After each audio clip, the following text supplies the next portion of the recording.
Welcome back to Monday's Loose Women. Now, comedian Hugh Dennis's ex-wife, Miranda Carroll, has revealed the reason why she called time on their marriage. She says it was boredom that ultimately killed their relationship. She says he was very sweet and loving, but not terribly exciting. He just couldn't manage romance. On the plane to Italy for our honeymoon, he ended up sitting 20 seats behind me. But can the mundane actually make your relationship more secure? Well, it might have been because she was boring. What a Exactly. horrible thing to say. Yes. Maybe he wanted to sit far away from her because she was not very hot.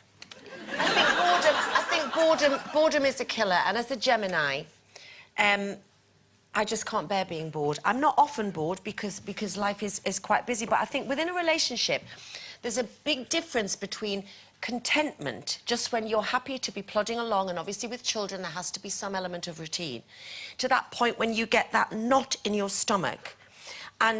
And sometimes Tim, bless him, will be telling me a story on the phone, and all I want him to say is, I've taken your car to the garage and the wing mirror is being replaced. But I then get the whole story. So then Bill said, right, there's a knot come off the side like this, and I go, shut up! No, but that's not... I can't bear it. Vanity. That's you being frustrated and irritated by him. Impatient. Yes, and impatient indeed. No, but but the thing is that, as I say, it's like when you're talking to some people, and they are the most boring people in the world, and you get that knot which makes me want to punch them and then be sick. You know, you have to learn to tune out. I think, you know, the first thing you say is boredom is a killer. It's not. You know, I think boredom is well underrated, actually. Yeah. No, I think you're mistaken that way. People are bored. I love nothing more than just being at home on my own, watching Snapped Women Who Kill and lots of serial killer documentaries and lying and having my glass of wine. That's, to a lot of people, might be a boring night. But it's not when you feel that knot of boredom, and I think, well, you know... I don't know what that knot of boredom is, because I've never been that bored. You know, sure, I experience boredom. Everybody does. You know, I grew up being bored, and actually, I think it's beneficial to be bored now and again. And everyone goes around going, oh, life's too short. And yes, sadly, for some people it is, but most of the time it's long and boring. And that's why people drink, because a lot of the time they're bored. You know, and it makes the time go What's fast. your excuse? Because you've just said you've never been bored. No, I've never had that. I experience boredom. Yes, I do, and actually, I quite like it. I quite like I like the boredom and the mundanity of everyday life. I think you're up to a mistaking point. boredom with No, up something to else. a point, because you know, remember my New Year's resolution this year was not to go on so many holidays. Yes, and one day I was emptying the dishwasher and I thought, I can't do this every day without a holiday in sight.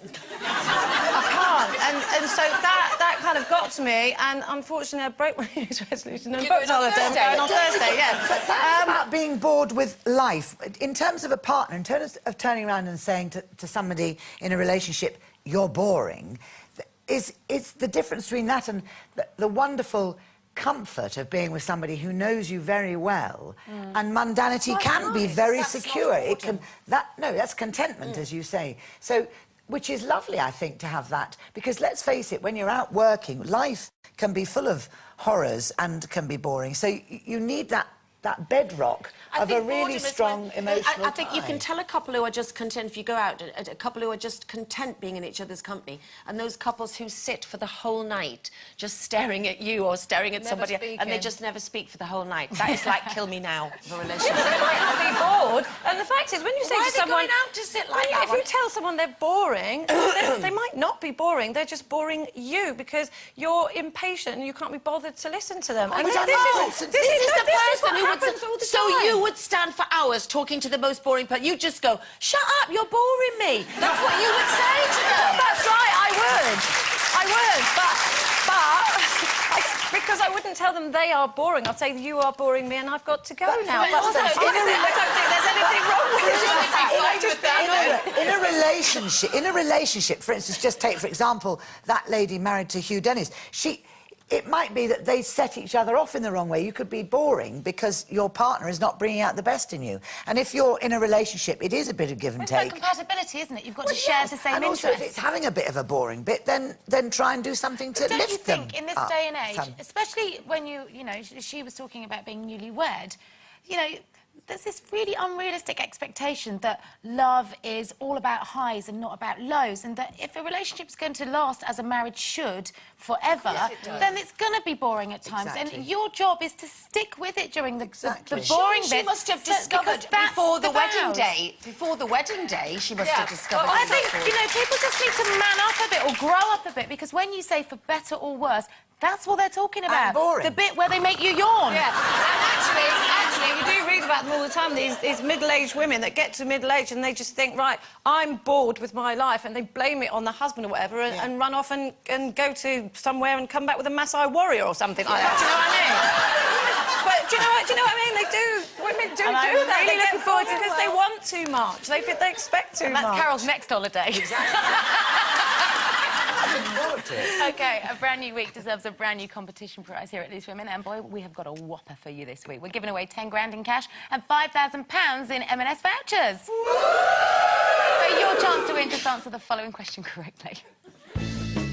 Who is Richard Madeley married to? A. Judy Dench, B. Judy Finnigan, or C. Julie Andrews? Call 09012 931941. Calls cost no more than £1 and 3 pence. From BT landlines, calls from other networks may be higher, and from mobiles will be considerably more. Text your answer A, B or C to 63303. Text costs £1 plus one standard network rate message. Red button viewers can enter by pressing their red button now, or enter for free at itv.com. Entrants must be 18 or over. Lines close at 11 a.m. on Monday 28th of February, and entries made after this time won't be counted but may still be charged. And the best of luck. Now, it's widely accepted that you get better with age, and that's certainly true of the drama for which our next guest is known. As Taggart's 27th series concludes tomorrow night, D.I. Ross's personal life is falling apart. With gambling debts and helping a drug addict in his own home, he's now at the mercy of gangster baby Doc. And as the hunt for a suspect of Glasgow's latest murder persists, Ross's personal problems see him taken away from the job he loves. Why exactly am I under investigation? It was a wee bit melodramatic, sorry. We received a complaint that a police officer assaulted and robbed a drug dealer. That officer was identified as you. That is ridiculous. Robbie, relax. I'm on your side. I'm not about to take the word of a known drug dealer over that of a police officer with more than 20 years' experience. But we need to work together to clean this up. Please welcome John Mickey.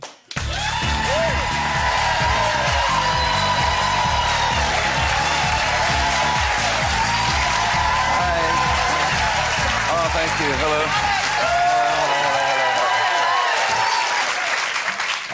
It's all going wrong for you, isn't it? Your life's unravelling. Oh. D.I. Ross. Certainly not boring for D.I. Ross. No. My God, anything but. Nothing mundane about his existence, Nothing is there? mundane at all. No, no, no. It's How all did he put happening. himself in this mess? Oh, God, he's got so many problems. It's a tough job being a cop. I've spoken to the real ones, so I know. And I say, you know, they have a lot of problems in their lives. And a lot of that can be alcohol, it can be relationship problems. And Robbie kind of lives life to the full, and he certainly has a lot of problems. But he gets his kicks from gambling.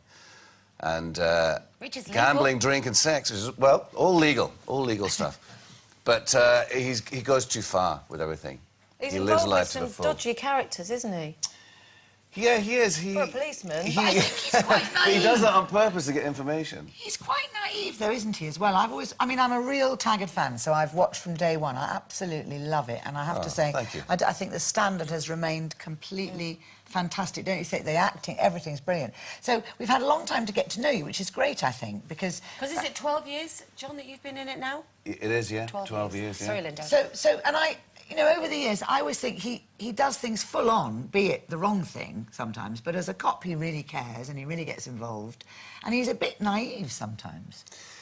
Yeah, he is a bit naive. He needs a good woman, I think, to sort him well, out. he's got rid of all those. I mean, What's happening with him and D.I. Reid? Because there's chemistry there, isn't there? And they had to kiss undercover, and then you Yeah. sort of thought, I think he quite likes that. Finally, Jackie and Robbie get to kiss, but they have the excuse of kissing undercover, so you don't know whether they really want to, how much they're enjoying it, how far do they actually go with that kiss. Will we find out, though? Will we find out in the next series? The next series, I'm sure, I think. I've got a feeling if there's a next series, which I'm sure there will be. And that'd be the, what, 28th series? 28th series? 28, yeah. 28th Was it? series? Yeah. 27th is just finishing, 28th is the next one.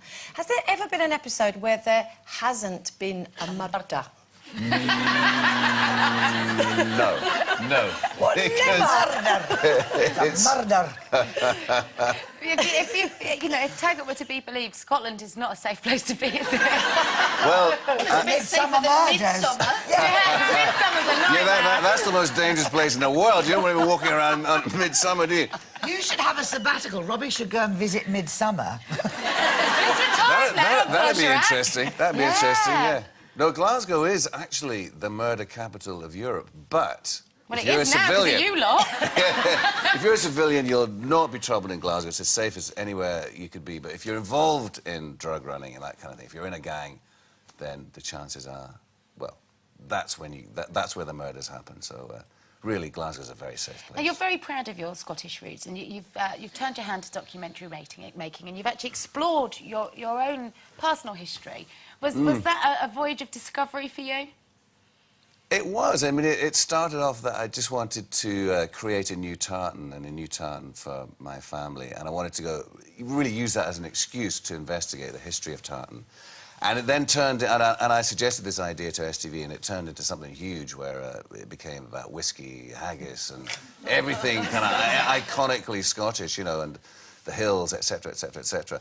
And it was very interesting. Yeah, it became quite a big series when I thought it was just going to be a 1-hour special. I really enjoyed presenting it. It was So you good. got a tartan? Yes, created a new tartan for the Mickey, or the Mickeys, as for the Mickey family. So yeah, it was good with the whole history. In the tartan, there's like two brothers. One killed the other. There was a murder in the past, and so there's a red line going through it, which is the dead one, and an orange line, which is the killer. Marvellous. Yeah. So there's a whole story. There's quite an intricate story in a lot of tartans, actually. You heard us talking before about the suggested price rise in alcohol. Do you think that that's something that will work? Would it work in Scotland? It needs to work in Scotland. I think I have quite strong views about this. I think that cheap booze in supermarkets, I think that needs to stop.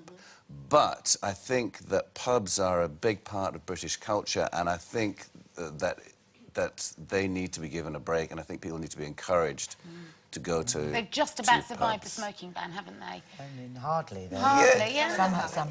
Yeah, but I think, you know, in many ways, they've just survived the fact that alcohol is so cheap in supermarkets. I think that's the biggest threat to pubs, and I think pubs are a big part of our culture, You're and right, we need actually, and get families back into pub. Because actually, if our culture is not to go out in gangs and just get drunk, if you involve it as Sunday as the social thing that it always and was drink, in and pubs. yeah, absolutely, Well, maybe absolutely. if So it that- wasn't so expensive in pubs, people would go out more. You know, it has got so expensive when you go out. You know, there are certain pubs where I know you can get a cheap pint. really, where? I'm not allowed to mention any brand names, am I? I'll take you to one, Carol. She's all ears. Oh, well, continued success with Taggart. I can't see how it can put a foot wrong. The End of Justice, your series episode tomorrow night, is aired at 9 o'clock here on ITV1. Best of luck. Thank you very much, John. Thank Mickey, you everyone. very much, David. Thank you.